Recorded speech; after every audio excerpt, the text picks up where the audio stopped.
Oi, pessoal, tudo bem? Como vocês estão? Espero que bem. Hoje é um dia bastante especial, que é o dia do pedagogo, e eu estava pensando que eu gostaria muito de conversar um pouco com vocês a relação da arte, né, com a educação, né? Como que a gente pode juntar os dois para ajudar a minimizar ou a sanar as deficiências em leitura que o Brasil apresenta, né? Então, eu estava olhando aqui, pesquisando um pouco sobre o último PISA, que foi de 2018, e apesar de ter tido um progresso na questão da leitura, ainda estamos muito mal classificados, né? E 50% dos nossos alunos ainda tem muita deficiência em leitura, né? Quase nada de proficiência leitora. Isso é muito triste, né? Se a gente for pensar que a gente está agora num período pandêmico, com aulas que não estão acontecendo normalmente, como é de se esperar mesmo, né? Até porque os profissionais de educação também estão muito expostos, então uma parte está em casa ou estamos numa, num, num trabalho híbrido que não é bom também, né? E pelo jeito estamos aí como grupo prioritário, o último grupo dos prioritários, né? É a educação sempre colocada como a prioridade, como muito importante, só que se a gente for ver, a vacinação dos professores só acontece no final de julho, quando teoricamente todo mundo já está voltando para a sala de aula, né? Quem conseguiu ficar em casa e quem não conseguiu, que já está no sistema híbrido, vai estar também já retornando.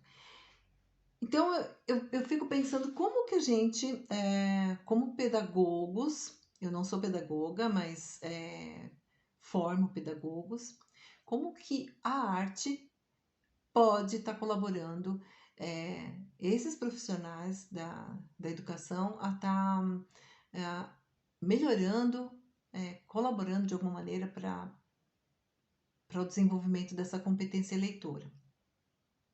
Então, eu não vou falar das questões teóricas, né? Não me cabe aqui, mas vou falar de uma experiência que eu tive enquanto professora do ensino fundamental 2, né?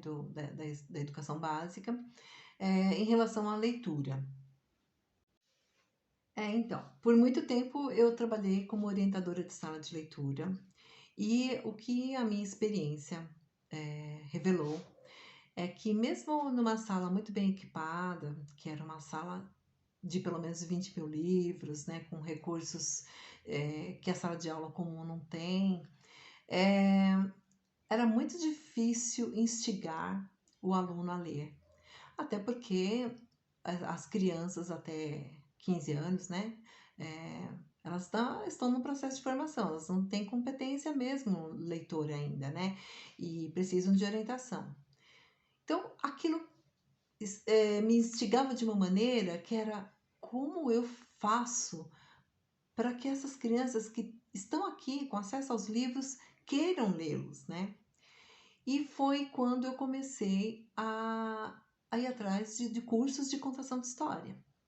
E, e eu fui começando a criar, a partir das técnicas desses cursos e da minha própria criatividade, criar maneiras de fazer narrativas dos contos que existiam ali na sala. E aí eu fui percebendo que eles devoravam os livros depois.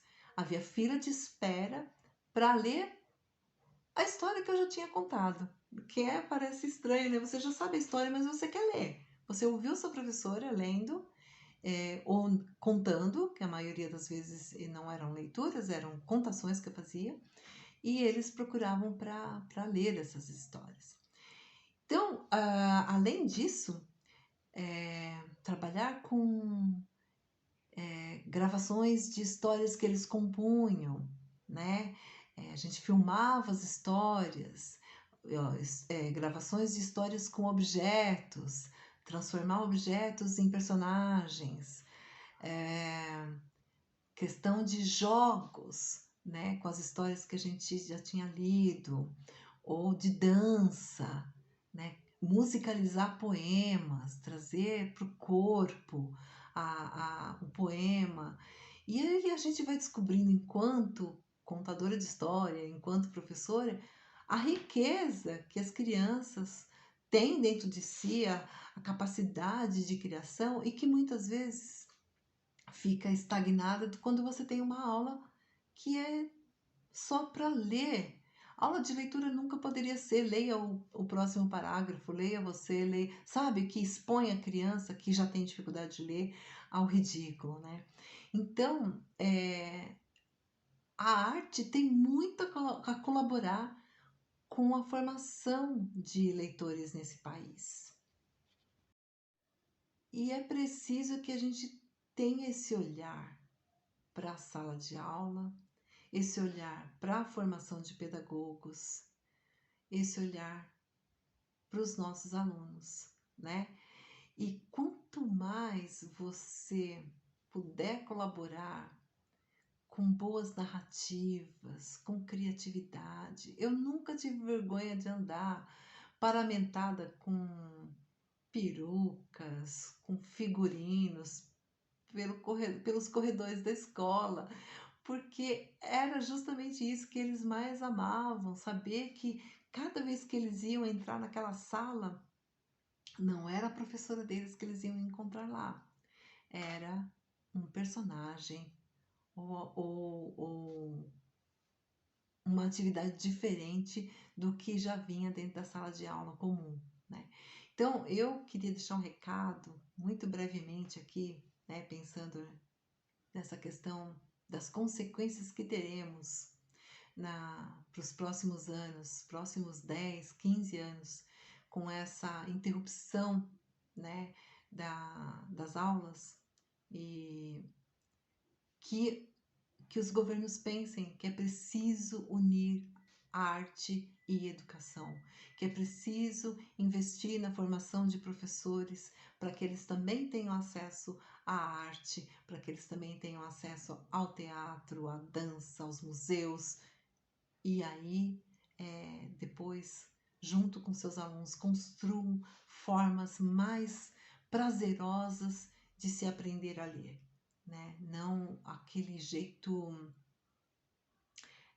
conservador, né? De ensinar, de que se pega um livro e se usa como pretexto para ensinar gramática, verbo, dígrafos, enfim. Isso não importa. Isso não importa. O que mais importante é eu ter o desejo de ler. E esse desejo vai me fazer querer entender essa história. E se eu tiver um mediador que me ajude a navegar, a criar imagens, a sentir o cheiro que está na história, ouvir os sons, imaginar. Eu acho que é aí que está, sabe? A gente precisa investir na imaginação, né? E a contação de história é um grande recurso para isso. A gente pode conversar, vocês podem deixar aí nos comentários como vocês estão trabalhando, se vocês forem professores, o que vocês pensam sobre a contação de história como ferramenta para instigar a criança a ler, tá bom? Beijo!